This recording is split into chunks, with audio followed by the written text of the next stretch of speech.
Nah, buktinya saya belum melihat gitu, bukti yang meyakinkan bahwa ini adalah pidana.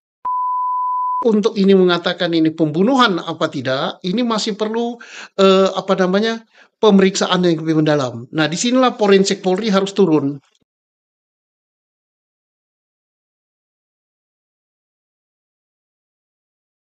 Pak, untuk kasusnya Vina dan Eki, Polri sudah menyatakan bahwa ini adalah kasus pembunuhan yang disertai dengan perkosaan ya, Pak? Memang sudah ada alat buktinya ya, Pak?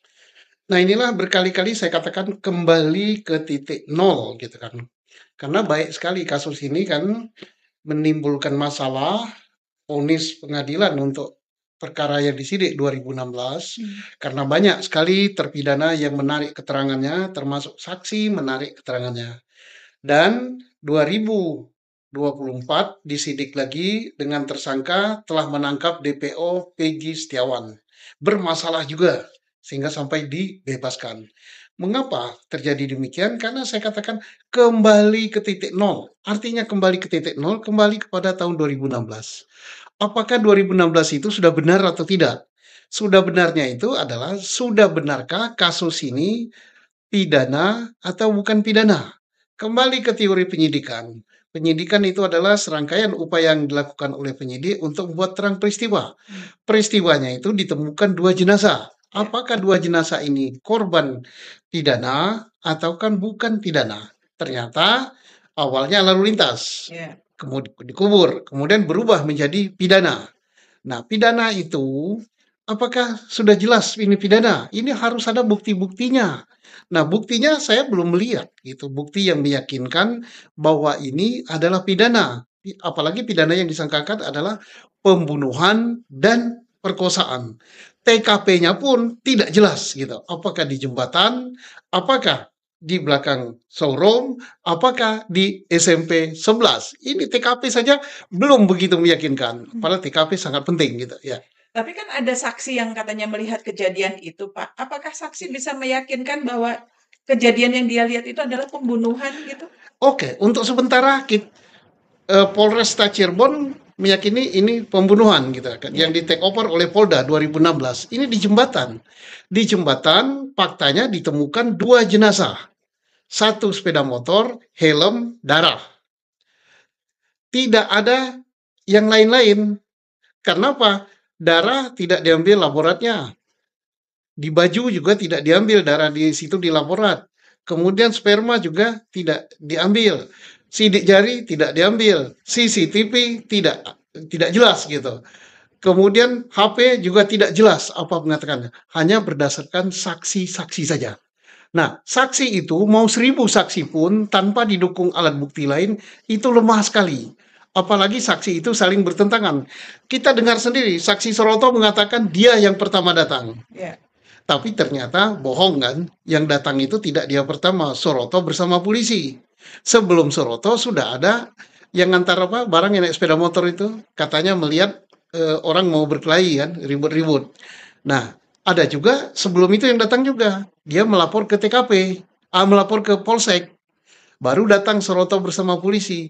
Jadi ini aja udah bohong gitu, saksi-saksinya sudah bohong, apalagi saksi Aib gitu, yang melihat dari jarak 100 meter dan sebagainya. Artinya dari saksi-saksi yang ada ini kita belum yakin ini pembunuhan. Belum begitu yakin. Ya. Kalau misalnya untuk memberi kesimpulan bahwa ini adalah pembunuhan, alat bukti forensik apa sih Pak yang sebetulnya harus Nah, ada? satu yang harus diambil adalah alat apa yang digunakan. Kedua, pisem. Nah, pisemnya menurut yang kita tangkap di permukaan itu tidak ada luka tusuk. Tetapi di dalam dakwaan atau dalam tuntutan atau dalam apa katanya ada luka tusuk. Nanti kan ini bertentangan. Ya. Nggak cocok gitu kan. Kemudian saksi-saksi yang mengatakan pembunuhan juga tidak bisa kita percaya. Pisau nggak bisa. Alat bukti CCTV tidak ada. Sidik jari siapa pelakunya tidak ada. Kemudian dari HP yang bisa diungkap tidak ada. Nah, terus apa lagi? Laborat darah tidak ada. Kemudian sperma tidak ada. Jadi hanya berdasarkan keterangan. Saksi pun tidak ada yang meyakinkan yang melihat terjadinya peristiwa perkelahian atau penusukan atau apa. Nggak ada. Hanya saksi melihat menemukan jenazah. Saksi yang melihat katanya kejar-kejaran, main lempar-lemparan batu adalah saksi aib. Nah, saksi aib oke lah. Saksi aib itu tidak bisa dipercaya, udah gugur gitu aib ini. Hmm. Kalau Mas, nah aib udah nggak bisa percaya. Apalagi aib ini keterangannya dia tidak hadir di sidang pengadilan, hanya sumpah saja di penyidik. Udah saksi aib udah pasti gugur lah. Saksi Royana udah gugur juga. Mengapa saksi Royana gugur? Karena Royana dapat keterangan dari aib juga. Jadi untuk ini mengatakan ini pembunuhan apa tidak, ini masih perlu apa namanya pemeriksaan yang lebih mendalam. Nah, disinilah Forensik Polri harus turun untuk kembali ke titik nol. Jelaskan dulu, ini pembunuhan atau kecelakaan atau peristiwa apa? Kalau itu semua belum ada, Pak, faktanya sudah ada terdakwa dan dipidana. Nah, itulah yang rusak. Kenapa? Mereka itu ditangkap dulu ya 11 orang ya, Ya. 8 ya. 8 itu ditangkap dulu baru dicarikan alat bukti. Artinya direkayasakan perkaranya bahwa ini seolah-olah dia harus mengakui bahwa dialah pelakunya, dibuatkan ceritanya. Akhirnya kebohongan demi kebohongan yang terjadi. Maka ini saya yakin terdakwa yang sekarang dihukum, sekarang sudah menjadi terpidana, itu bukan dia pelakunya. Kenapa? Cara prosesnya tidak benar.